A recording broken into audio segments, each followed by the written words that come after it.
Desde La Habana reciba nuestros saludos. Soy Leidis Figueredo y a esta hora comparto con usted las noticias más relevantes de la jornada. Comenzamos con titulares.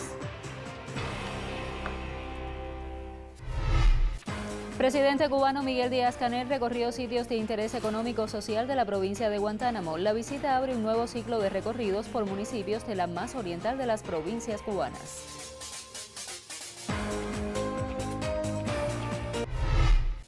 El Ministerio de Relaciones Exteriores de Cuba convocó hoy al encargado de negocios de los Estados Unidos para analizar la conducta injerencista e inamistosa que ha asumido desde que llegó a nuestro país.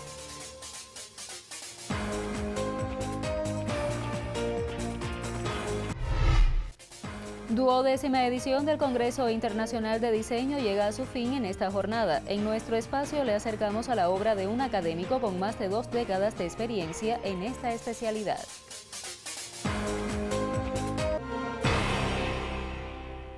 Iniciamos con las informaciones. El primer secretario del Comité Central del Partido y presidente de la República de Cuba, Miguel Díaz-Canel Bermúdez, visitó centros socioeconómicos de Guantánamo. En este nuevo ciclo de recorridos por municipios de la más oriental de las provincias cubanas, acompañó al mandatario el miembro del Buró Político y secretario de Organización del Comité Central, Roberto Morales Ojeda.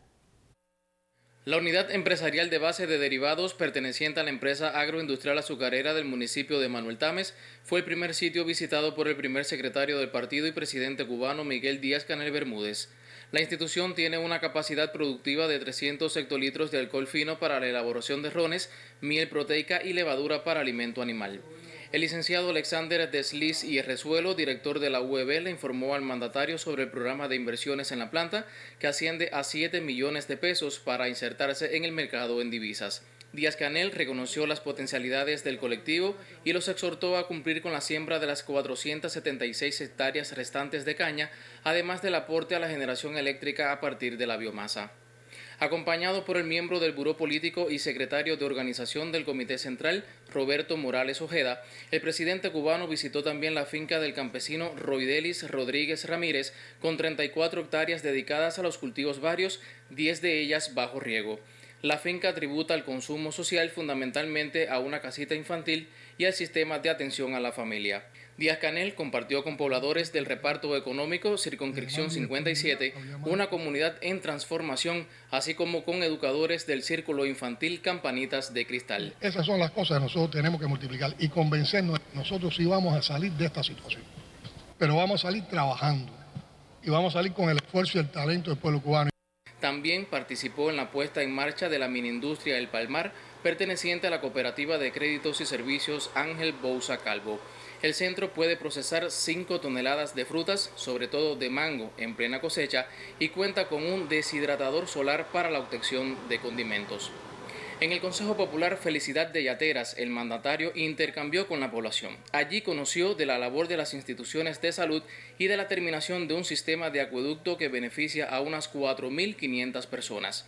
A su vez, se trabaja en la instalación de la radiobase para el servicio 4G y se trabaja para terminar antes de fin de año una oficina bancaria, según informó el delegado de la circunscripción Sergio Rojas Pérez. Miguel Díaz-Canel Bermúdez visitó el centro escolar Eduardo René Chivas y compartió con los niños del proyecto educativo Por una Vida Sana.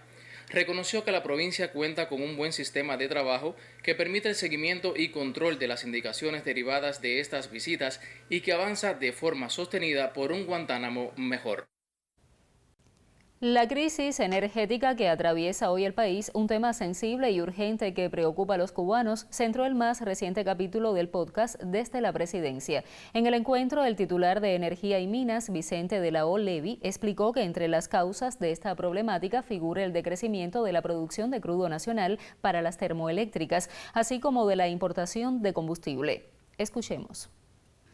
¿Qué pasó con el decrecimiento de la importación de combustible?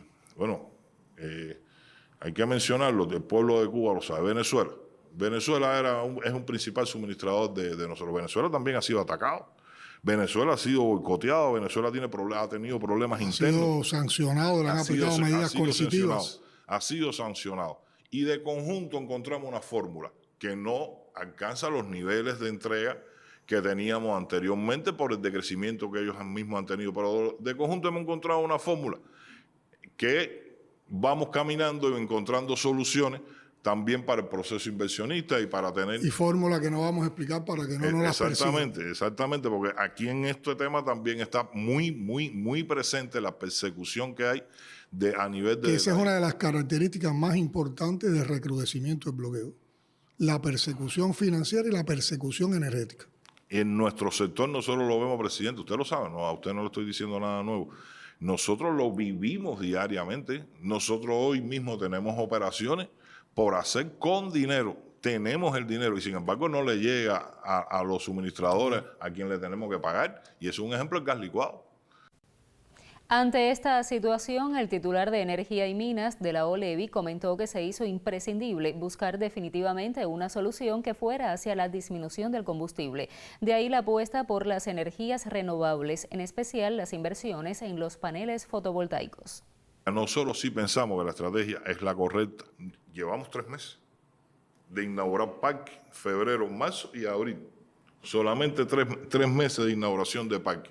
Ahora, en el mes de mayo, en esta última semana, vamos a incorporar los del mes de mayo. Los 4 que estaban comprometidos en el mes de mayo y empiezan ahora, a partir de mañana, a sincronizar inversores que son parte de los parques. Hasta el último día del mes de mayo se incorporan todos. En el mes de junio vienen otra cantidad de parques, vienen 5 parques más que están asegurados también que se van a incorporar. Y en el mes de junio entra otra reparación más capital de termoeléctrica que se incorpora. Y después en el mes de julio siguen entrando los parques y entra otra termoeléctrica más y así sucesivamente. Y vamos a seguir con los parques. Ese crecimiento de la demanda y del consumo llega a su máximo. Hay que controlarlo.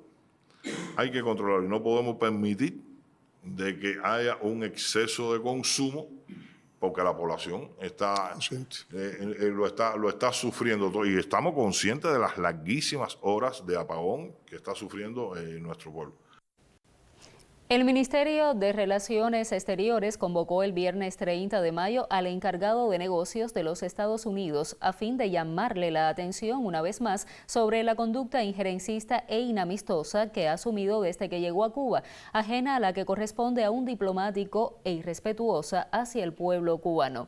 El director de temas bilaterales de la Dirección General de Estados Unidos, Alejandro García del Toro, entregó al diplomático una nota verbal de protesta en la que se expone el rechazo firme a su comportamiento que viola la Convención de Viena sobre relaciones diplomáticas y contradice el acuerdo de restablecimiento de relaciones diplomáticas suscrito entre ambos gobiernos. García del Toro enfatizó, conforme plantea la nota verbal entregada, que al incitar a ciudadanos cubanos a cometer actos delictivos de marcada gravedad, atentar contra el orden constitucional o estimularlos a actuar contra las autoridades y a manifestarse en apoyo a intereses y objetivos de una potencia extranjera hostil, el diplomático asume una conducta provocadora e irresponsable. Agregó que la inmunidad de la que goza él como representante de su país no puede usarla como cobertura para actos contrarios a la soberanía y el ordenamiento interno del país ante el cual está acreditado, en este caso Cuba. La nota verbal del ministerio rechazó igualmente la manipulación pública e insultante del encargado de negocios al referirse al héroe nacional José Martí, con lo que el estadounidense dio muestras de que desconoce que la independencia y el antiimperialismo, como pilares de la nación cubana, se basan en la convicción y alerta de José Martí respecto al peligro que representan para Cuba las ansias de dominación por parte de los Estados Unidos. El director aprovechó la reunión para entregar al diplomático copia de fragmentos de la carta inconclusa de José Martí a su amigo mexicano Manuel Mercado. Realizamos una primera pausa en Cuba Noticias. Regresamos en breve. Continúe con nosotros. Somos Cubavisión Internacional.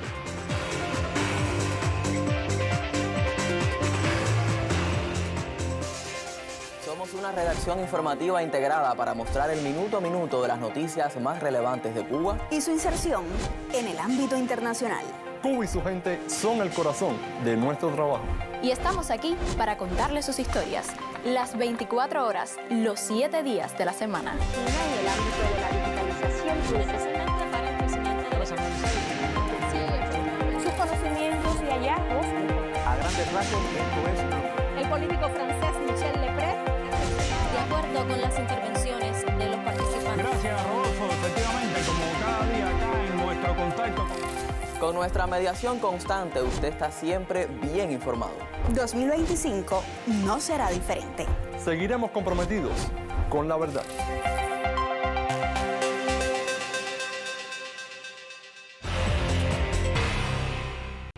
Y continuamos con otros temas. Cuba celebró por estas fechas el Día de África, una conmemoración llena de significado, pues la mayor de las Antillas tiene una enorme conexión con ese continente. El Museo Casa de África es uno de los espacios que en la isla caribeña propicia el reconocimiento de esta región del mundo. La colega Adiane Sayes obtuvo declaraciones de parte del colectivo de este museo. Veamos. El Museo Casa de África de la Oficina del Historiador de la Ciudad fue inaugurado un 6 de enero de 1986, cuando se estaba cumpliendo 100 años de la proclamación oficial de la abolición de la esclavitud en Cuba. Digo oficial porque en Cuba hubo esclavitud hasta finales del siglo XIX, diferentes formas de esclavitud.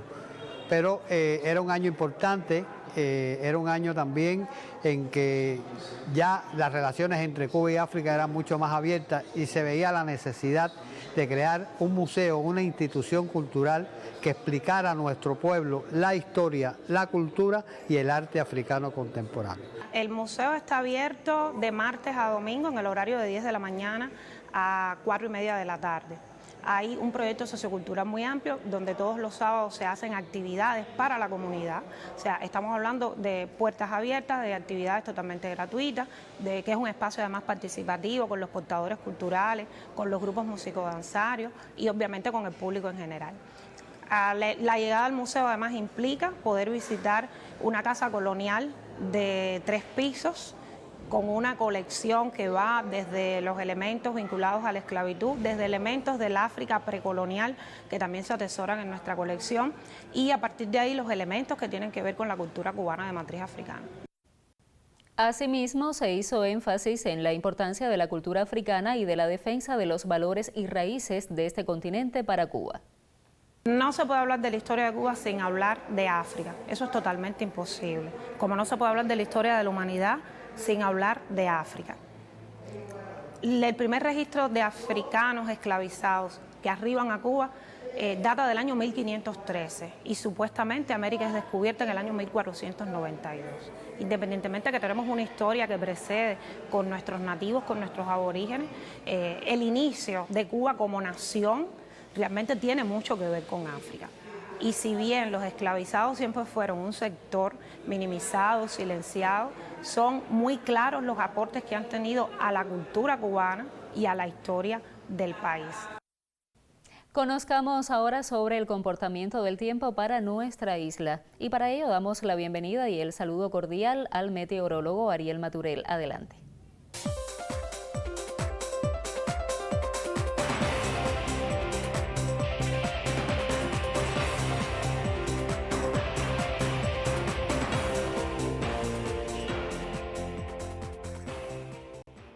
Saludos amigos que están en sintonía para conocer el pronóstico del tiempo. Las condiciones se mantienen con poco cambio sobre el país. Continúan las condiciones favorables para chubascos, lluvias al final de la tarde y primeras horas de la noche. Producto del paso de ondas tropicales al sur del país, aire moderadamente húmedo desde superficie hasta unos 4 kilómetros de altitud.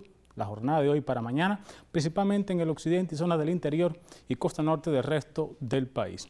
Como les comentaba, que pueden ver en una imagen satelital, la situación actual, tenemos una onda tropical transitando al sur de Jamaica, un sistema que comienza a incrementar la humedad y la inestabilidad sobre todo el territorio cubano. Para las próximas 24 horas comenzará a llegar un aire un poco más húmedo de región sur hacia el país. Por ello, para mañana estará amaneciendo con poca nubosidad en los destinos turísticos del occidente del territorio cubano. En la tarde estará parcialmente nublado, nublándose ya al final de la misma con chubascos, lluvias, también aisladas tormentas eléctricas, principalmente, como les comentaba, destinos del interior y costa norte, en este caso, Viñales, La Habana y Varadero, siendo las lluvias más aisladas en el resto de la región. En cuanto a las temperaturas, poco cambio, mínimas al comenzar el día entre los 22, 24 grados y máximas elevadas entre los 32 y hasta 35 grados en el caso de Viñales. Por otro lado, en el centro del país, muy similar, amanecer con poca nubosidad, en la tarde sí nublándose ya, con chubascos, lluvias, también tormentas eléctricas, principalmente hacia la Cañería Norte, siendo más aisladas las lluvias en el caso de Trinidad.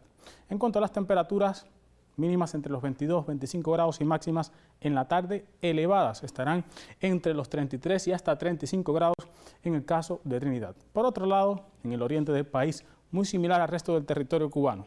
Poca nubosidad en la mañana, nublados en la tarde con algunos chubascos, lluvias y tormentas eléctricas que se extenderán hasta las primeras horas de la noche. Al amanecer, temperaturas mínimas entre los 23, 24 grados y máximas en la tarde, un poco más elevadas que en el centro y el occidente, entre 34 y hasta 36 grados en el caso específico de Bayamo.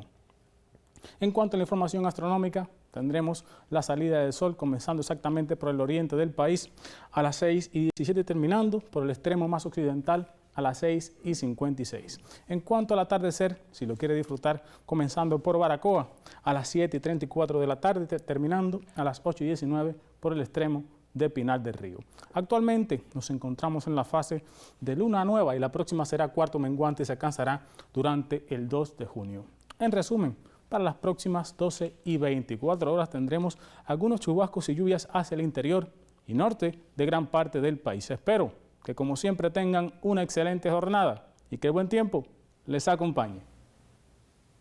Gracias a ti, Ariel, por toda esta información y por supuesto que el buen tiempo también te acompañe. Y proseguimos. En el día de hoy finaliza el Congreso Internacional de Diseño, un espacio que ha servido de plataforma para el encuentro entre varias ciencias, destacando el vínculo de las distintas disciplinas en la enseñanza del diseño en Cuba.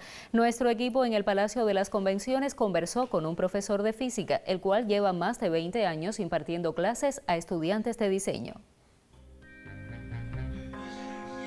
El Congreso Internacional de Diseño por estos días ha reunido a especialistas del gremio para debatir sobre los desafíos de la profesión. Sin embargo, por las salas de trabajo encontramos no solo a diseñadores, defensores de otras ciencias demuestran la interdisciplinariedad del espacio. Como parte del claustro asistente encontramos a un licenciado en física. La vida demostró que sí, que hay mucha vinculación entre la física y el diseño industrial, porque el diseño industrial, su campo de aplicación puede ser los objetos. Cuando digo objetos, piensa en todo lo que te rodea en una casa, los electrodomésticos, puede ser un equipo de medicina, puede ser un vaso tan simple como eso, o la cafetera, cualquier equipo de eso.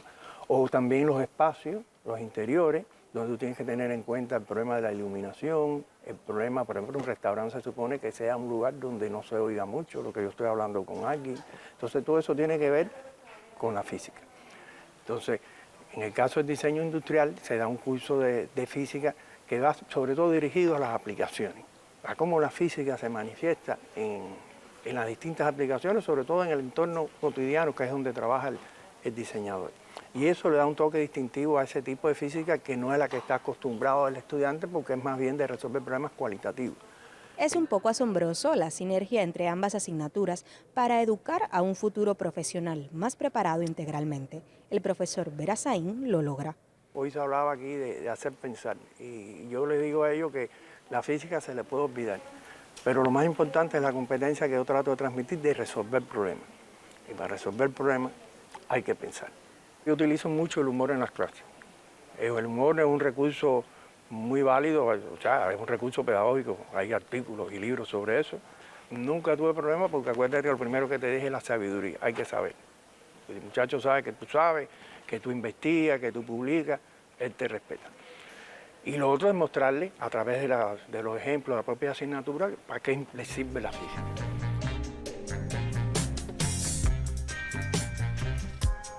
No es que el diseño sea rompido el mundo, ¿no?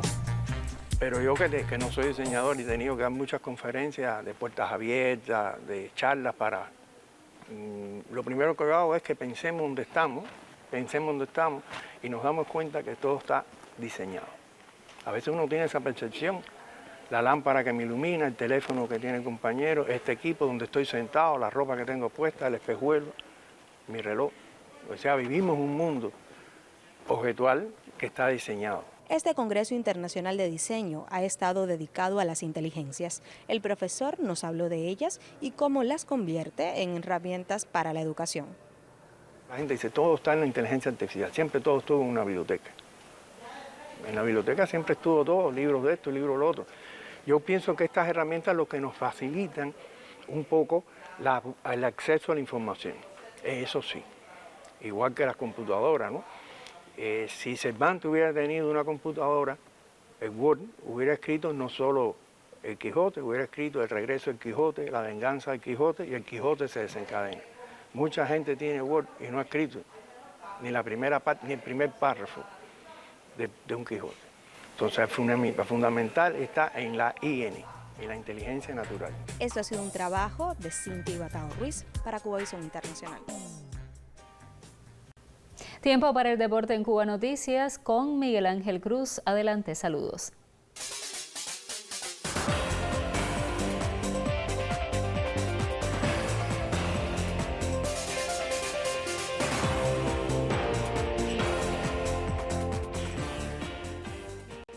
Muchas gracias. Vamos a la información deportiva. Hablamos de béisbol 5. Santiago de Cuba ganó la medalla de bronce en la final nacional de este deporte, el campeonato nacional que se desarrolla en Guantánamo, al ganar a Granma en 2 sets.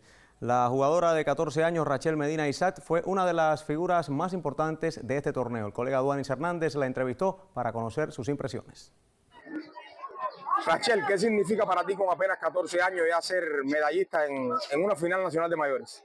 Bueno, eso significa para mí mucho porque el equipo mayores nunca había tenido la oportunidad de alcanzar una medalla en los mayores y este año se logró, nos lo propusimos y se logró gracias al esfuerzo de todos y todo bien, ahora ya alcanzamos la medalla, un partido muy bueno, también gracias a la gente de mi equipo que apoyaron en todo momento y ya se alcanzó lo que queríamos, lo que vinimos a buscar. No se pudo llegar a la final, pero se vio un equipo Santiago aguerrido, combativo en todos los partidos.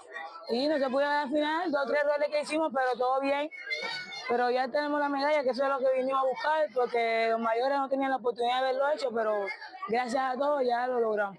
Después de esta final nacional que viene para Rachel Medina. Bueno, la preselección del equipo Cuba, esforzarme ahí para ir para el Mundial en México. Entonces, ¿crees que puedas estar en el Mundial Juvenil de México en los próximos meses? Para mí sí, porque tengo de verdad, me lo propuse y lo voy a lograr. 14 años, me imagino que tengas un futuro promisorio en este deporte. ¿Cuánto significa el béisbol para ti? Desde que vi este deporte me gustó y me sigue gustando y espero que me guste para toda la vida. Por cierto, actualizamos, Guantánamo derrotó en 2 sets a La Habana y se quedó con el título en este torneo. Ampliaremos más adelante. El destacado periodista deportivo Carlos Hernández Luján le fue impuesto el sello 50 aniversario por su labor. En sus palabras de agradecimiento, refleja total entrega a nuestro canal. El periodismo deportivo para nosotros no es trabajo. Por lo tanto, nosotros no nos sentimos trabajando. Sencillamente estamos tratando de cumplir con nuestro deseo de un trabajo que nos sentimos enamorados. Y si esto a su vez es reconocido, sirve de guía a algún colega, en sentido general a la prensa cubana, pues bienvenido, pero para nada, siempre se aprende, cada día se aprende en este mundo. Bueno, las palabras finales para Cubavisión Internacional.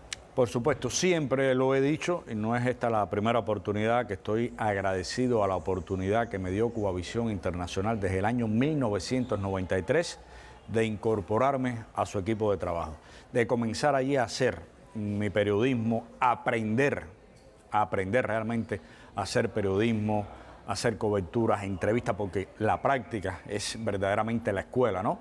Más allá de la universidad, más allá de 5 años estudiando. Y aquí tuve la oportunidad, desde un inicio, de poderme realizar desde el punto de vista profesional, de tener mi espacio, de ser libre de mis creaciones, de proponer mis programas, de que mis criterios sean tenidos en cuenta desde el punto de vista del deporte. Y esto, por supuesto, ha repercutido en la posibilidad de trabajar en otros medios de prensa y amplificar también mi trabajo y mi carrera como periodista. Pero la base siempre fue y será Cubavisión Internacional. Punto final a la información deportiva. Hasta pronto. Muchas gracias a ti, Miguel. Y la más reciente edición del proyecto Villaclareño Conciertos Compartidos trajo de vuelta a Camajuaní, Remedios y Santa Clara a la destacada intérprete cubana Ivette Cepeda, acompañada por su grupo y por la Orquesta Sinfónica de Villa Clara, bajo la batuta del maestro Rafael Guedes. 3 escenarios distintos sirvieron para medir la admiración del público villaclareño hacia la obra musical y de interpretación de la excelente artista Ivette Cepeda. Cosas del corazón.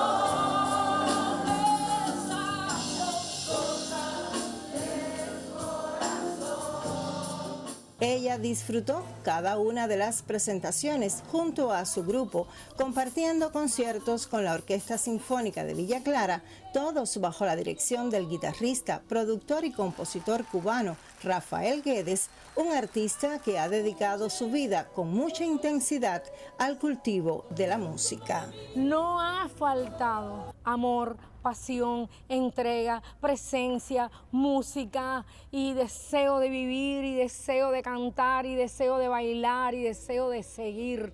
Así que yo he experimentado que la música tiene un poder sanador. Yo me voy de Santa Clara segura de que nunca antes había sido tan feliz, pero tengo el compromiso enorme con mi corazón y con este pueblo tan lindo de llegar a Placetas, a Corralillo y a todos los lugares, a Caibarien, y tengo muchos deseos de que así sea.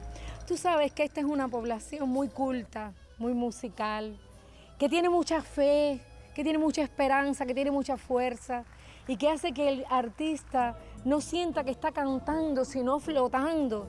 Yo me he sentido profundamente bendecida y si me hubiera quedado aquí en Santa Clara, tú sabes que me hubiera sentido que me faltara un pedazo, porque cada municipio es un ingrediente que hacen de Villa Clara algo especial. Así, de esta forma, eufórica y visiblemente emocionada, se marchó Ivette Cepeda de los escenarios villaclareños, con el fiel compromiso de volver para cantar con igual pasión ante otros públicos de la provincia que auspicia el proyecto Conciertos Compartidos.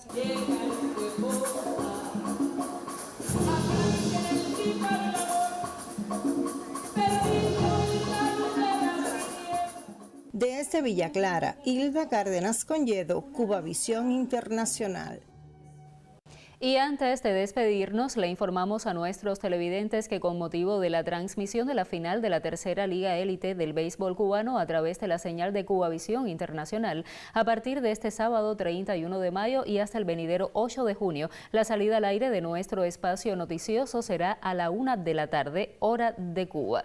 Así concluye Cuba Noticias. Gracias por su atención. Hasta pronto y feliz fin de semana.